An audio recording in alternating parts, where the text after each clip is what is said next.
So in the NBA Finals, we're watching guys perform that were top 10 picks in the NBA draft, like Chet Holmgren and Benedict Mathurin. We're watching guys that were selected in the lottery in the teens, like Shai Gilgeous-Alexander and Tyrese Haliburton, or even guys that went in the second round or were undrafted, like Andrew Nembhard and Lou Dort, show out for their teams on the biggest stage. And now more than ever with the second apron in the new CBA, the draft matters. But sometimes it just doesn't work out that way. So for today's video, we're going to look back at the 15 worst draft picks over the last 5 years since 2020. I'm not gonna have anything here from the 2024 draft class just because they are 1 year into their NBA career so far, but I'm keeping an eye on Tidjane Salaün at number 6 and Cody Williams at number 10. So let's start off with that. Somebody was drafted in the top 10 3 years ago in the 2022 NBA draft by the Washington Wizards out of Wisconsin. You know where I'm going with this one. Johnny Davis. Yeah, Johnny Davis was a shooting guard coming out of Wisconsin. The former Badger was somebody that lit up the stat sheet in the Big Ten, but really broke out in his sophomore year,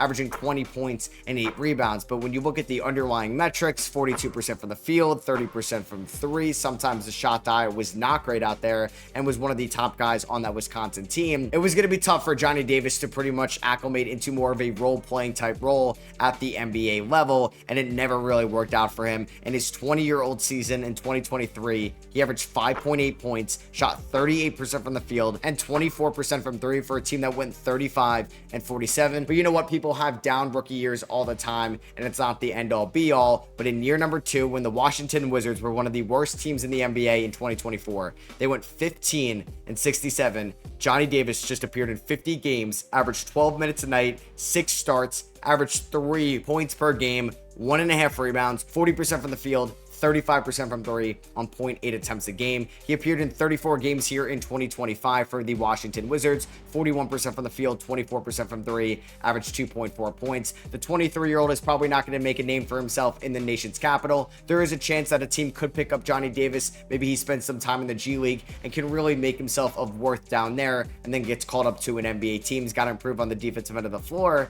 and be a more consistent shooter. I like Johnny Davis coming out of Wisconsin. I did not expect this to happen, but he has to make this video. And another player that has to make this list only appeared in 3 college games, but that was good enough for him to be drafted 2nd overall back in 2020. James Wiseman. Yeah, the former Memphis Tiger was selected 1 pick ahead of LaMelo Ball, and it was a position of need for the Golden State Warriors. 2020 was the disastrous year for Golden State. Steph got hurt earlier in the year. Klay tore his ACL in the 2019 finals. Kevin Durant was in Brooklyn, and that team ended up going 15 and 50, and they were rewarded the 2nd overall pick in the draft. There is a what if that they end up getting number 1, and Anthony Edwards is playing with Steph Curry, and they may have multiple rings together. But Wiseman, as a rookie in 2021, appeared in 39 games, started 27 of them, averaged 11.5 points and 6 rebounds, 51% from the field. Solid counting numbers, but he didn't have a great feel on the defensive end of the floor or as a roller in the half court either. And that could just be because he only appeared in 3 collegiate games and was just thrown into one of the more advanced style offenses in the modern NBA. Klay comes back in 2022 and the Golden State Warriors win it all, but James Wiseman did not play a single game that year. He was out for the whole season due to a lower body injury. He ended up appearing in 21 games in 2023 before the Warriors finally pulled the plug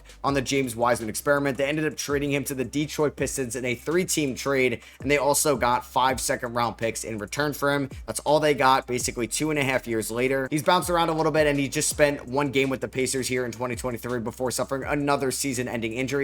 Still just 24 years old. There may be something left in the tank for James Wiseman, but he's now lived up to the number 2 overall pick hype he had coming out of Memphis 5 years ago. And sometimes picks don't work out for on the court actions and off the court actions, and this is going to be my next guy, the number 12 overall pick back in the 2021 draft, a loaded 2021 draft, and one of the more respectable franchises. Took an absolute reach at the time, Joshua Primo out of Alabama. As a rookie for the Spurs in the 2022 season, averaged 5.8 points and 1.6 assists. He shot 37% from the field, 30% from 3, and right as the season started, 4 games into the 2023 season, he ended up getting into an investigation into sexual misconduct allegations with a San Antonio Spurs therapist at the time. The Spurs would then release Joshua Primo after he served his 4-game suspension. He was picked up by the Clippers in the 2024 season, and we may never see him on an active roster again as a lottery pick at 18 years old, and he may never play in the NBA again. And when you look at some of the guys that went after Joshua Primo in that first round,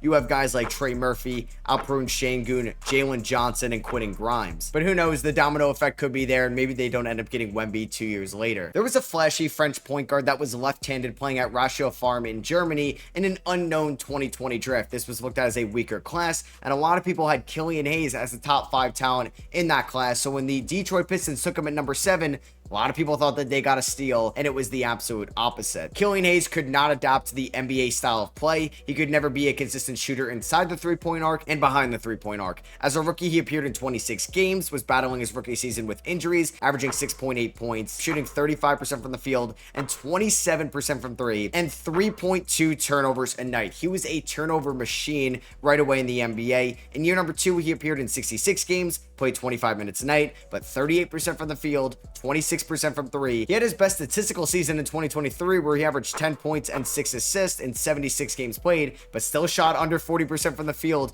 and 30% from 3. And I still can't believe to this day, in 2024, year 4 of this Killian Hayes experiment, Monty Williams decided to play him more minutes a night than Jaden Ivey, who was clearly more talented and was drafted 2 years after than Killian Hayes, and they still started Killian Hayes 31 games that year. There's a reason why Monty Williams was fired only 1 year into his Detroit Pistons tenure. Killian Hayes spent 6 games with the tanking Brooklyn Nets in 2025. It's also hard to see him being on an NBA roster and playing meaningful minutes over the next few years. We'll stay in that 2020 draft, where the Phoenix Suns, at the time of this draft, desperately needed a point guard. They were in talks to go out and get Chris Paul from the Oklahoma City Thunder, but they could have drafted a really safe point guard prospect out of Iowa State with the 10th overall pick. That would have been Tyrese Haliburton. Imagine Tyrese Haliburton and Devin Booker in the backcourt for a long time. That would be one of the best duos in the NBA. But instead, they took Jalen Smith, the big man out of Maryland, which at the time also felt like a reach. And he did wow a lot of people in Big Ten play in 2020, where he averaged 15 points, 10.5 rebounds, 53% from the field,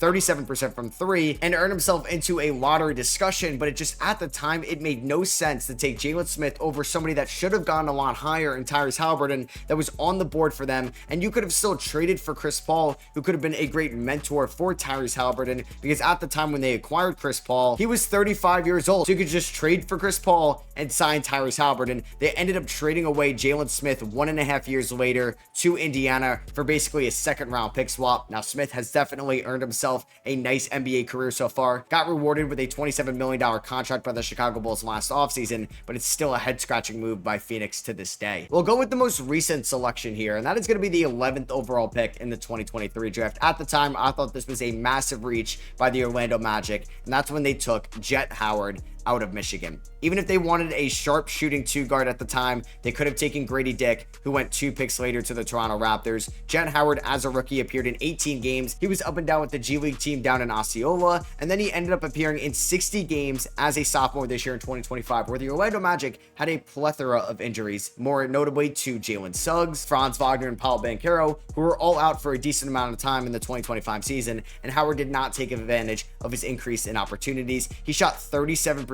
from the field in around 11 minutes a night, 29% from 3. And with the Magic having 2 first-round picks again in the 2025 draft, and an already good roster that is going to have win-now aspirations in 2026, it's hard to see Jett Howard being in their future plans anymore. Sam Presti is a wizard when it comes to drafting. We know that. But he actually passed up on Jalen Williams technically twice in the 2022 draft. Now, the first time he passed up on him, no-brainer. He took Chet Holmgren number 2 overall, as he should have, but he also traded up with the New York Knicks at pick number 11 and gave up multiple future first-round picks to select Usman Jang out of France. And Jalen Williams went 1 pick after Usman Jang. Jang has never really had consistent playing time in the NBA. He appeared in 39 games as a rookie in 2023 for the OKC Thunder that ended up losing in the play-in tournament, but you could tell that team was ready to win now, and Usman Jang needed his development. In year number 2 in 2024, still just 20 years old, appeared in 33 games, but just 11 minutes a night, struggled shooting inside the three-point arc and behind it, averaged 4 points a game.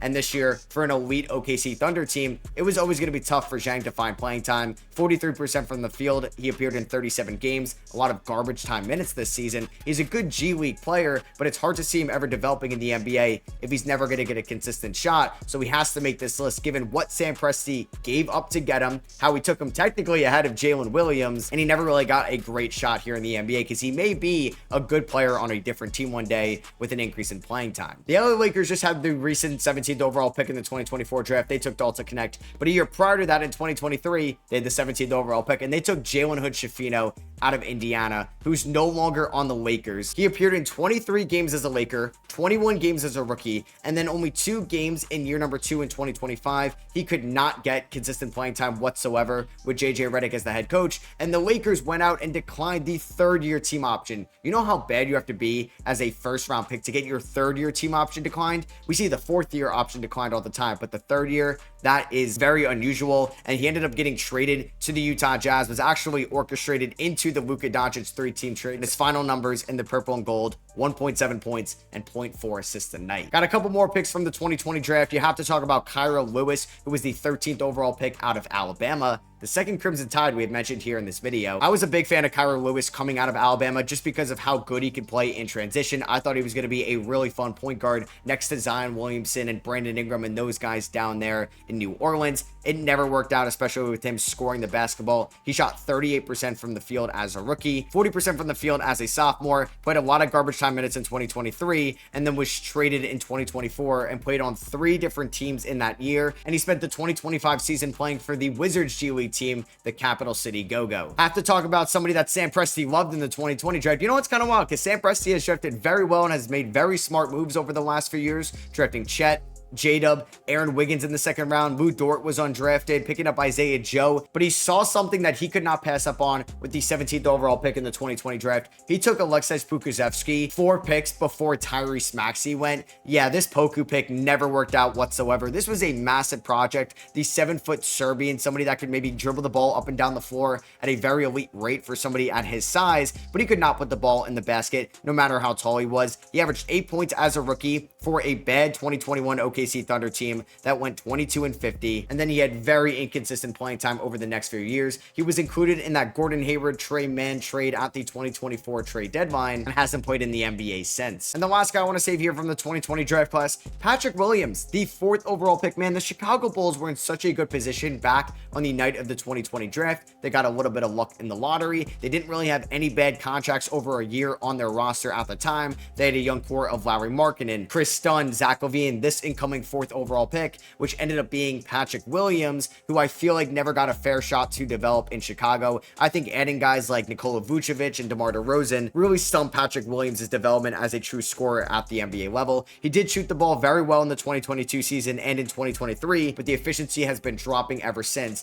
and he didn't put up great numbers in 2024, actually career low numbers, and the Bulls rewarded him with a 5-year, $90 million extension, $18 million a year for the next 5 years. The first year into that deal, averaged 9 points a game, 39% from the field, 35% from 3. The defense didn't look as good this year, and I think he's lost a step athletically. Not a good decision by Arturas Karnisovas there last offseason. Another easy one has to be James Bouknight, who was the 11th overall pick in that 2021 draft. Mentioned it before, there were so many good picks in that 2021 class, but the end of the lottery has not aged well, and James Bouknight with the 11th overall pick was a bucket at UConn in the 2 years prior. As a 19-year-old in the 2020 season, he shot 46% from the field and averaged 13 points for the Huskies, and got even better in 2021, where he averaged 19 points and 6 rebounds and shot 45% from the field, but he could not put it together on the court or off the court in Charlotte. Now, to give him the benefit of the doubt, the locker room leadership over there in Charlotte was not in a good position at this time, but Bouknight ended up shooting just 34% from the field as a rookie and averaged 4.6 points, 5.6 points as a sophomore, 3.6 points in year number 3, and spent the 2025 season for the Portland Trail Blazers G League team. So I lied. I'm actually going back to one more pick from the 2020 draft, and a lot of the picks I've talked about have either been in the lottery or right outside it. I'm going to talk about the 23rd overall pick in the 2020 draft that the Minnesota Timberwolves ended up making a trade with the New York Knicks on draft night to select Leandro Bolmaro, the Argentinian hybrid guard / forward. And what makes this such a bad pick, given how loaded every single pick almost was after him in that 2020 draft. The pick right after isn't anything to lose sleep over, RJ Hampton, but then Emmanuel quickly went 25, Peyton Pritchard 26, Udoka Azubuike 27, not that great, but Jaden McDaniels 28, Malachi Flynn 29, and Desmond Bane at number 30. It's just if you look at picks 20 to 30 in the 2020 draft, it is loaded. So if you messed up there, it definitely cost you a little bit. So to finish things off, I'm going to make 2 very spicy hot takes here. The first one we're going to talk about, Jonathan Kuminga of the 2021 draft. Is Jonathan Kuminga a good player? Yes. Is Jonathan Kuminga going to make a decent amount of money this offseason? Also, yes. But did the Warriors make the right selection there at number 7? No, they did not. Imagine they selected Franz Wagner instead, who played a very similar position as Jonathan Kuminga did. And the only thing Kuminga had more than Franz Wagner coming out of the Ignite in Michigan was just that high school status. Well, Franz Wagner is miles better, in my opinion, right now than Jonathan Kuminga. Franz Wagner was on his way to becoming an all-star this year, and he's almost a perfect player. He just has to develop that three-point shot. He's a good defender. He's a good downhill attacker. He's a very good playmaker at his size, a good rebounder. He can get to the free throw line and is a very good free throw shooter as well. It's just that three-point shot has dropped off a little bit since year number 2, but I think the Warriors would really like to have this one back. And the last one is going to be the spiciest one. I'm going to mention Jalen Green, the second overall pick in that loaded 2021 draft. Is Jalen Green a good player? Yes. But is he as good as somebody that went ahead of Evan Mobley, ahead of Scotty Barnes, ahead of Jalen Suggs, ahead of Franz Wagner? No, he is not. So yeah, don't get it twisted. Jalen Green is a lot better and is better than everybody we have mentioned so far in this video, but I believe the Rockets would like to have this one back. They did end up getting Alperen Şengün later in this first round, so it worked out for the Rockets. They were just the 2 seed this year, but what Jalen Green is right now compared to what Evan Mobley is 1 pick later, easy decision was right there for the Houston Rockets front office to take somebody that ended up winning Defensive Player of the Year 4 years later, but instead they took somebody that may not have a ton of trade value this offseason that they're desperately trying to get off of because he's owed $30+ million for the next 3 years. So that is gonna be for me. I hope you guys did enjoy this video. If you did, I would appreciate you dropping a thumbs up. Let me know what you agree with or disagree with down below. Do you think there's a player that I mentioned that I shouldn't have? Do you think there's a player that I didn't mention that I should have had? Let me know down below, and I'll catch you guys in the next one. Peace.